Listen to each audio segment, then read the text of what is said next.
2024년 6월 3일 월요일 하나님 말씀 묵상 함께 읽겠습니다. 먼저 사도행전 15장 12절에서 35절에 있는 말씀입니다. 사도행전 15장 12절에서 35절에 있는 말씀입니다. 우리 함께 한 목소리로 읽겠습니다. 그러자 온 회중은 조용해졌다. 그리고 그들은 바나바와 바울이 하나님께서 자기들을 통하여 이방 사람들 가운데 행하신 온갖 표징과 놀라운 일을 보고하는 것을 들었다. 바나바와 바울이 말을 마친 뒤에 야고보가 대답하였다. 형제 여러분, 내 말을 들으십시오. 하나님께서 이방 사람들을 돌아보셔서 그들 가운데서 자기 이름을 위하여 처음으로 한 백성을 택하신 경위를 시므온이 이야기하였습니다. 예언자들의 말도 이것과 일치합니다. 예언서에 이렇게 기록되어 있습니다. 이 뒤에 내가 다시 돌아와서 무너진 다윗의 집을 다시 짓겠으니 허물어진 곳을 다시 고치고 그 집을 바로 세우겠다. 그래서 남은 사람이 나 주를 찾고 내 백성이라는 이름을 받은 모든 이방 사람이 나 주를 찾게 하겠다. 이것은 주님의 말씀이니 주님은 옛부터 이 모든 일을 알게 해주시는 분이시다. 그러므로 내 판단으로는 하나님께로 돌아오는 이방 사람들을 괴롭히지 말고 다만 그들에게 편지를 보내서 우상에게 바친 더러운 음식과 음행과 목매어 죽인 것과 피를 멀리하라고 하는 것이 좋겠습니다. 예로부터 어느 도시에나 모세를 전하는 사람이 있어서 안식일마다 회당에서 그의 글을 읽고 있습니다. 그래서 사도들과 장로들과 온 교회가 대표들을 뽑아서 바울과 바나바와 함께 안디옥으로 보내기로 결정하였다. 그래서 대표로 뽑힌 사람은 신도들 가운데서 지도자인 바사바라고 하는 유다와 실라였다. 그들은 이 사람들 편에 아래와 같은 내용의 편지를 써 보냈다. 형제들인 우리 사도들과 장로들은 안디옥과 시리아의 길리기아의 이방 사람 교우 여러분에게 문안합니다. 그런데 우리 가운데 몇몇 사람이 여러분에게로 가서 우리가 시키지 않은 여러 가지 말로 여러분을 혼란에 빠뜨리고 여러분의 마음을 어지럽게 하였다는 소식을 들었습니다. 그래서 우리는 몇 사람을 뽑아서 사랑하는 바나바와 바울과 함께 여러분에게로 보내기로 만장일치로 결정하였습니다. 바나바와 바울은 우리 주 예수 그리스도의 이름을 위해서 자기 목숨을 내놓은 사람들입니다. 또 우리가 유다와 실라를 보내니 그들이 이 일을 직접 말로 전할 것입니다. 성령과 우리는 꼭 필요한 다음 몇 가지밖에는 더 이상 아무 무거운 짐도 여러분에게 지우지 않기로 하였습니다.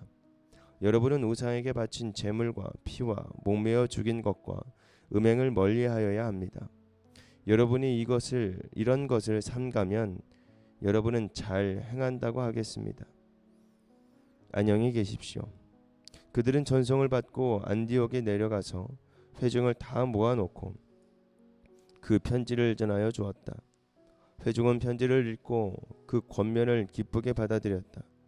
유다와 실라도 예언자이므로 여러 말로 신도들을 격려하고 굳세게 하여 주었다. 그들은 거기서 얼마 동안 지낸 뒤에 신도들에게 평안히 가라는 전성을 받고서 자기들을 보낸 사람들에게로 돌아갔다. 그러나 바울과 바나바는 안디옥에 머물러 있으면서 다른 여러 사람과 함께 주님의 말씀을 가르치고 전하였다. 아멘. 오늘 6월 3일 월요일 말씀 묵상은 주제가 교회가 문제를 해결하는 법이라는 주제로 오늘 말씀 묵상 함께 합니다. 주일날 말씀을 묵상하면서 베드로가 이방 사람을 차별하지 말라라는 그 말을 하면서 차별 없는 복음에 대한 말씀을 함께 나누었습니다. 이 베드로의 말을 이어서 이제 바나바와 바울이 선교 현장에서 일어났었던 놀라운 일들을 같이 보고하면서 이야기를 하는데 많은 사람들이 놀라운 일이라고 느끼며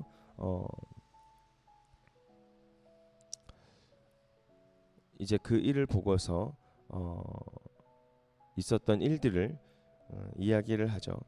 그리고 마지막으로 야고보가 일어나 시므온의 기도와 또 선지자들의 글, 예레미야와 또 아모스와 또 이사야 말씀을 인용하면서 하나님이 유대 사람들을 택하신 것은 이방 사람들을 구원하려고 하는 뜻이다라고 이렇게 해석을 합니다. 여러분, 우리가 우리에게만 주어진 말씀이라고 생각하면 정말 안 됩니다. 이 말씀은 모두에게 허락된 말씀이고 하나님 말씀을 통해서 모든 이들이 구원을 받고 하나님의 나라에 들어갈 수 있다라는 사실을 우리는 늘 인지하고 많은 사람들에게 복음을 그런 마음을 가지고 전해야 되겠죠. 우리가 이 땅을 살아가면서 많은 문화와 관습 그리고 많은 습관들 여러 가지의 이제 그 문화의 전통을 말하고 있죠. 그 전통을 우리가 자꾸 강요를 한다면 다른 문화를 가진 사람에게는 참 어려운 일입니다. 그러나 이 문화를 경험할 수 있고 이 문화를 함께 이루어 나갈 수 있다라는 사실을 알려준다면 그 누구도 다른 문화를 접할 수 있는 마음을 열게 되는 거죠. 우리가 K 문화라고 하지만 K 컬처라고 하지만 많은 외국인들이 한국에 와서 하나님 말씀 한국에 와서 우리나라의 대한민국의 문화를 많이 누립니다. 이것은 우리나라에서 강요한 것이 아니라 많은 외국인들에게 열어놓은 것입니다. 그렇기 때문에 많은 외국인들이 우리나라에 와서 우리나라의 문화를 배우고 음식을 배우고 전통을 배우는 것이죠. 강요받는 것이 아니라 스스로 와서 배우는 것입니다. 즉 우리 하나님 말씀 또한 강요하는 것이 아니라 많은 사람들이 하나님의 말씀을 듣고 들어올 수 있도록 문을 열어주는 역할을 해줘야 된다는 것이죠. 그것이 교회가 이 문제를 해결하는 방법이라는 것입니다. 차별하는 그런 문제 앞에 그것을 강요하고 그것을 요구하고 어떤 유대인의 어떤 문화와 또 관습을 요구하고 강요하는 것이 아니라 이제 우리들의 이 문화를 접할 수 있는 기회를 주는 겁니다. 그래서 이 문화가 정말 하나님이 살아계시는구나. 하나님이 정말 계시구나. 하나님의 말씀을 알게 되는 순간 어떻게 되는 건가요? 자신이 섬겼던 우상과 또 범죄와 음행과 또 많은 여러 가지의 죄악들을 끊어버릴 수 있다라는 거예요. 그러니까 그런 것들을 제한하고 그런 것들을 하지 않고 하나님 말씀을 듣는 자들, 즉 하나님의 자녀가 되는 자들은 그것들을 금해야 된다라고 말할 수가 있는 것이지 처음부터 강요하고 요구하고 그런 이제 기독교의 이제 전도의 방식은 많이 달라져야 된다라는 것입니다. 예루살렘 교회가 그 제안을 받아들이면서 유다와 실라를 대표를 뽑아서 이런 내용을 담은 편지를 안디옥 교회에 전달하고자 합니다.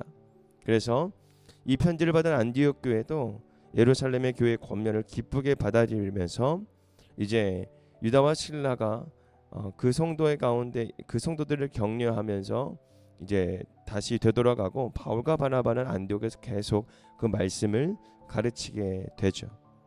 사랑하는 성도 여러분, 우리가 어떤 사건을 말씀으로 해석하고 확증하는 일은 교회가 주님의 뜻을 찾고 문제를 해결하기 위해 반드시 거쳐가야 할 과정입니다.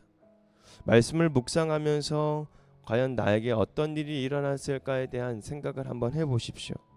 그리고 그 가운데에 주님의 뜻을 더욱 분명하게 우리가 알고 깨달아야 되는 것입니다. 안디옥 교회의 성도들이 예루살렘의 교회의 권면을 기쁘게 받아들였다라는 것은 여러분 근본적인 문제는 양보할 수는 없지만 유대 사람을 고려하여서 덕을 세우는 일에는 기꺼이 동참하는 것이죠.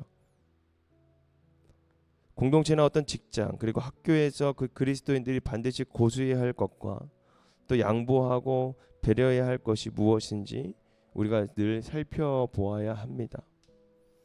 우리가 그리스도인으로서 금해야 되는 것은 분명히 있습니다. 그러나 그리스도인으로 되어가는 과정 속에는 그것들을 알려주고 또 그것들을 요구하고 때로는 우리가 너무 강한 것을 표출하는 것이 아니라 배려하며 양보하며 기다려줄 수 있는 그런 여유가 우리 교회 안에 또 그리스도인 안에 있어야 되지 않을까.